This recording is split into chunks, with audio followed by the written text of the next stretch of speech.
Take the critics and your fear.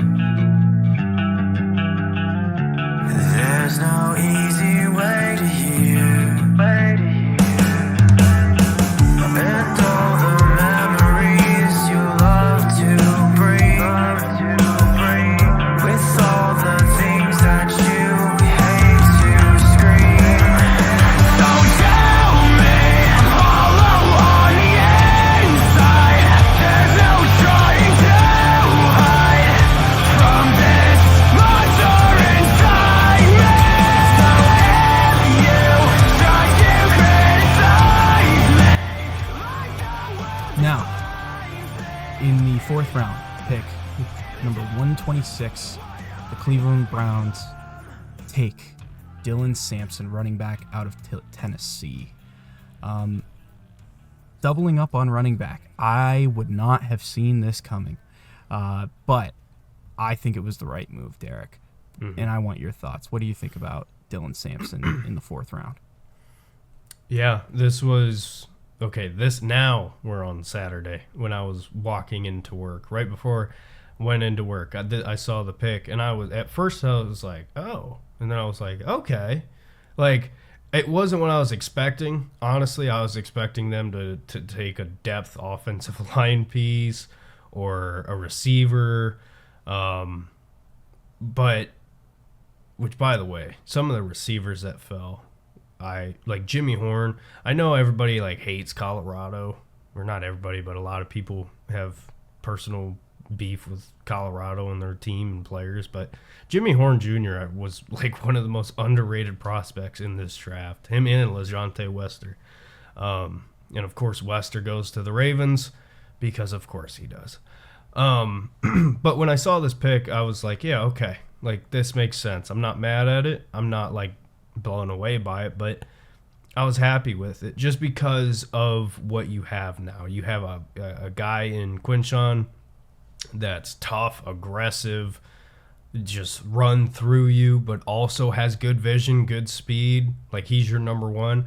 Well, now you have a great change of pace back with Dylan Sampson that plays the game more like, I don't want to say this guy just because they went to the same college, but more like an Alvin Kamara, like a fast, slippery, quick kind of, like I said, change of pace back. And I think in the immediate future for the Browns, Jerome Ford's contract is going to be up, and I think it's safe to say, barring a very, very, very cheap deal, he's not coming back. And the fact that you have two guys now that I think are starting caliber players. One you got in the second round, the other you got in the fourth round. Like, I'm thrilled, Tristan.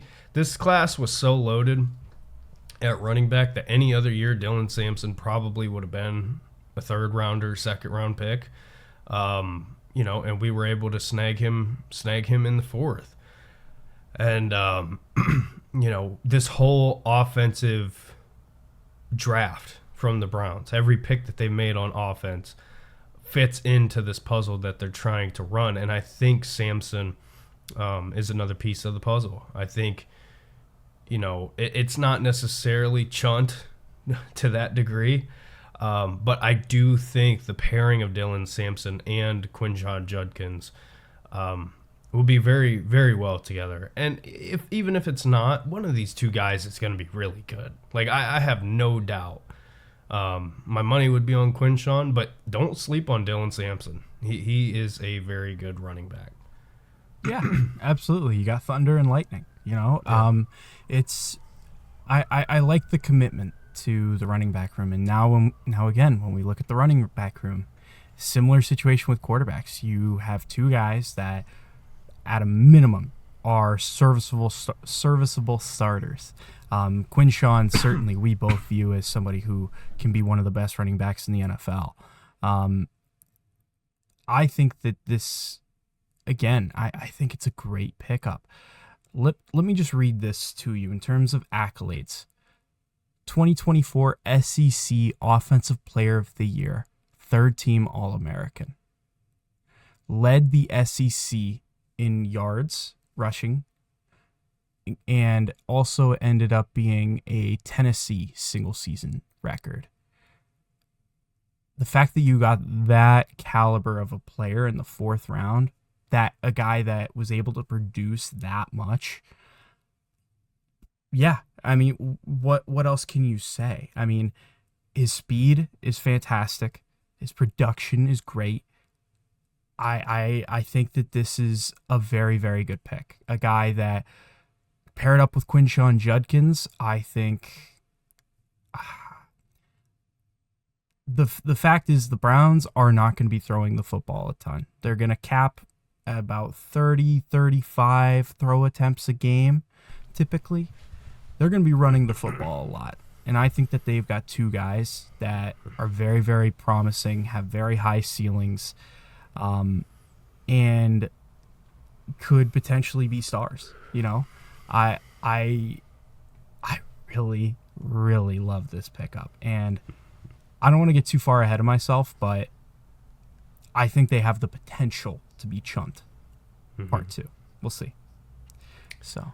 Yeah, they're both very unique in their own way, and that's what I like about it the most. Is you have 2 guys now in that running back room that you can do a lot of different things with, and that is important. Even with Jerome Ford, like I don't want to completely write off Jerome Ford, but we're gonna have him this season, and we can use him in the pass game. We can use him out of the backfield.